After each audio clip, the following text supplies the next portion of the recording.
அப்படின்னா இதுக்கான மெடிசன் எதுவும் கிடையாது. எந்த உலகத்துலையும் எந்த ஒரு மூலைக்கு போனாலும் மெடிசன் கிடையாது. ஃபுல்லாக டயட் தான் இருக்கணும். எந்த ஒரு ஆயில் ஐட்டம் எடுத்துக்கக்கூடாது, ஸ்பைஸ் ஐட்டம் எடுத்துக்கக்கூடாது. உனக்குன்னு செப்பரேட்டாக ஃபுட் எனக்குன்னு தனியாக வீட்டில் செய்வாங்க எங்கள் அம்மா. கஞ்சி தனியாக செஞ்சுருவாங்க, இட்லி தனியாக வைக்கிறது, இட்லிக்கு தொட்டுக்கிறது, அந்தமாரி தனித்தனியாக தான் எனக்கு வீட்டில் செஞ்சு இது பழகிட்டாங்க. அதேமாரியே இருந்தும் கிட்டத்தட்ட ஒரு 1 வருஷம் கிட்ட ரொம்ப அவஸ்தைப்பட்டேன். வலி சொல்ல முடியாது. அந்த அளவுக்கு வலி இருக்கும்.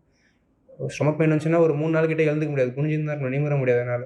அந்த அளவுக்கு சிவியரான பெயின். ஒரு 48 கிலோ வந்துட்டேன். அதுக்கப்புறமேட்டா சரின்னு சொல்லிட்டு எனக்கு ஒருத்தர் சொன்னார், இந்த மாரி போய் இப்போ டாக்டர் சுதாகர் பாரு, செட் ஆயிடும்ன்னா, ஃபர்ஸ்ட்டு எனக்கு சரி பார்க்கலாம். இப்போ இது இந்த மெடிசன் எடுத்துட்டு ஏதாவது இது சைட் எஃபெக்ட் ஆகுமா அப்படின்னு சொல்லி பயத்துல விட்டுட்டேன்.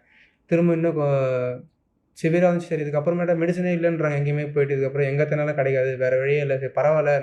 இவ்வளோ தூரம் பார்த்தாச்சு நம்ம. இந்த அளவுக்கு போயாச்சு. இதுக்கப்புறம் டெத்துன்ற மாரி சொல்லிட்டாங்க. அதுக்கப்புறமேட்டா போய் பார்க்கலாம் அப்படின்னு சொல்லி எனக்குள்ளேயே ஒரு தைரியத்த வர வச்சுன்னு நான் வந்து டாக்டர் சுதாகர் சார் பார்த்தேன்.